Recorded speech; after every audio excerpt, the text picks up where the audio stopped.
স্বাগত জানাচ্ছি সময়ের কথার বিশেষ আয়োজন মাত্র 5 মিনিটের আজকের অতিথি জামাত ইসলামী নবীনগর পৌরসভার জামাত নেতা মাওলানা আমির হোসেন। আলহামদুলিল্লাহ, সময়ের কথা চ্যানেলকে স্বাগত জানাচ্ছি আমাদের নবীনগর পৌরসভার জামাতের পক্ষ থেকে। তো আজকে সুন্দর একটি আয়োজন করার জন্য আপনাদেরকে ধন্যবাদ। জামাত কেন স্বাধীনতা বিরোধী করেছিল এবং তারা মুক্তিযুদ্ধের চেতনায় কেন বিশ্বাসী নেই, এই বিষয়ে আপনি কি বলবেন? জি, আপনি যে প্রশ্নটা করেছেন আসলে সেটা সঠিক নয়। জামাত ইসলামী এই দেশের জন্য, দেশের স্বাধীনতার জন্য, ইসলামের জন্য একদম শুরু থেকে 1941 সাল থেকে শুরু কার্যক্রম চালাচ্ছে।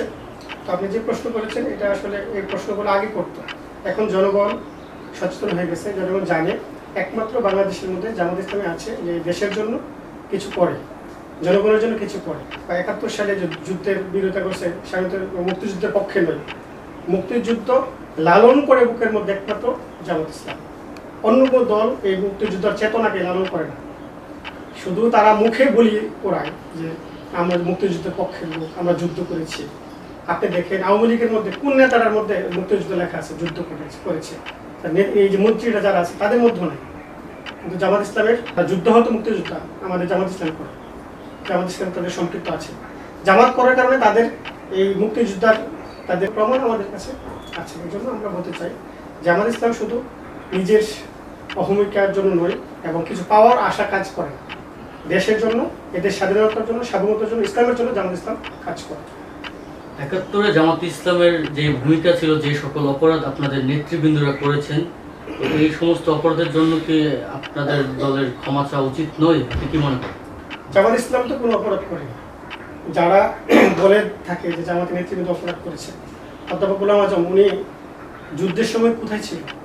উনি প্রথমে ছিল ভারতে, তারপর চলে গেছে উনি সৌদি আরব। উনি চাইছিল যে পাকিস্তান এবং বাংলাদেশ মুসলমান দেশ, দুই দেশের ভাই মুসলিম ভাইদের মধ্যে যাতে কোনো দ্বন্দ্ব না থাকে, এরা সমঝোতা করার জন্য উনি চলে গেছেন কোথায়? পাকিস্তানে। তখন ওখানে করাচিতে ছিল, এখানে যখন সমঝোতা হয়নি, এদিক দিয়ে যুদ্ধ লেগে গেছে, তখন উনি চলে গেছে ভারতে, ভারত থেকে চলে গেছে উনি আপনার সৌদি আরব। তো যুদ্ধ শেষ হওয়ার পরে উনি আসছে। তাহলে জামাত ইসলাম তো কোনো সময় যুদ্ধের সাথে করেনি। আর রাজাকার যে বিষয়টা আপনারা বলতেছেন, রাজাকারের একটা তকমা লাগাইছেন, যেটা রাজাকার, যে রাজাকারের পোশাক আমরা দেখছি যে খাকি পোশাক ছিল, রাজাকার লেখা ছিল, তাদের টুপি ছিল, ক্যাপ ছিল। আর এখন বর্তমানে আপনার সিনেমা বলেন, বিভিন্ন জায়গাতে বলেন রাজাকার মানে হুজুরদেরকে, জামাত ইসলাম আলেম ওলামা তাদেরকে বোঝাচ্ছেন আপনারা রাজাকার। এটা আসলে ভুল ধারণা। এই ভুল ধারণা থেকে আমাদেরকে বের হয়ে আসতে হবে, কারণ সাধারণ জনগণ কিন্তু বের হয়ে আসছে। সচেতন লোক কিন্তু আসলে জামাত ইসলামকে নিজের আপন ভাইয়ের চেয়ে আরো বেশি ভালোবাসে।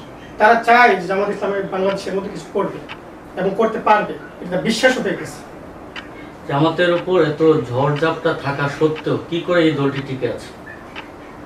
জামাত আসলে আলহামদুলিল্লাহ, জামাতের কার্যক্রমগুলো এমন সুন্দর, সুষ্ঠু এবং শৃঙ্খলাবদ্ধ, নিয়ম পদ্ধতি এমন পরিপক্ক যে কাজটা করবে আগেই প্ল্যান করে, প্ল্যান, অ্যাকশন, রিভিউ, এই 3টা কাজের মাধ্যমে জামাত ইসলাম কাজ করে।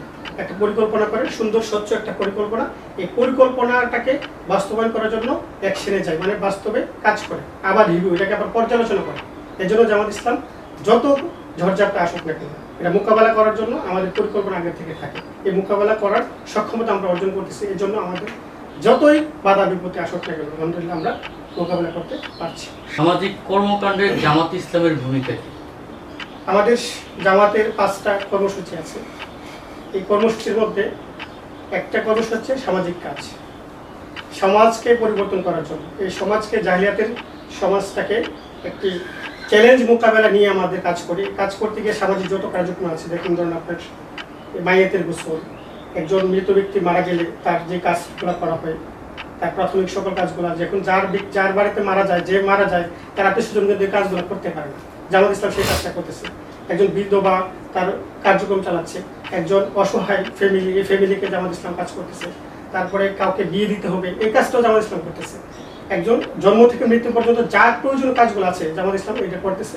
এবং সামাজিক কিছু কিছু কাজ আছে। আপনি জানেন যে সরকার, যারা সরকারের এই ক্ষমতা বলে বসে আছে, তারা অনেক টাকা পয়সা, লাখ লাখ টাকা তারা নিয়ে যাচ্ছে। 133টা সামাজিক কাজ আছে যেটা সরকারিভাবে বরাদ্দ আসে।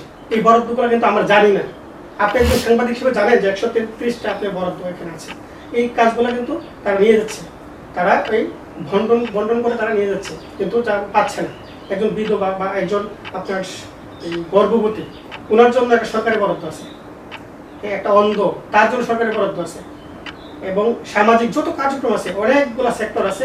এই সেক্টরগুলো থেকে এই কাজগুলো, অর্থগুলা তারা বন্টন করে নিচ্ছে, কিন্তু তারা জনগণ কিন্তু পাচ্ছে না। জামাত ইসলাম সেভাবে কাজগুলো করতেছে।